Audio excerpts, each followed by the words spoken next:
தஞ்சையில் உள்ள அன்னை சத்யா விளையாட்டு அரங்கத்தில் பள்ளி மாணவர்களுக்கான விளையாட்டு விடுதி செயல்பட்டு வருகிறது. இங்கு கைப்பந்து, பளுதூக்குதல், தடகளம் வீரர்கள் என 62 பேர் தங்கி பயின்று வருகிறார்கள். இவர்களுக்கு விளையாட்டு உபகரணங்கள் வழங்கும் விழா நேற்று நடைபெற்றது. மாவட்ட விளையாட்டு அலுவலர் டேவிட் டேனியல் வரவேற்றார். இதில் பயிற்சி கலெக்டர் உத்கர்ஷ் குமார் கலந்து கொண்டு மாணவர்களுக்கு விளையாட்டு உபகரணங்களை வழங்கினார்.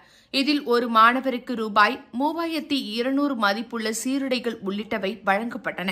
மொத்தம் 62 மாணவர்களுக்கு ரூபாய் 2 லட்சத்து மதிப்புள்ள உபகரணங்களும் வழங்கப்பட்டன.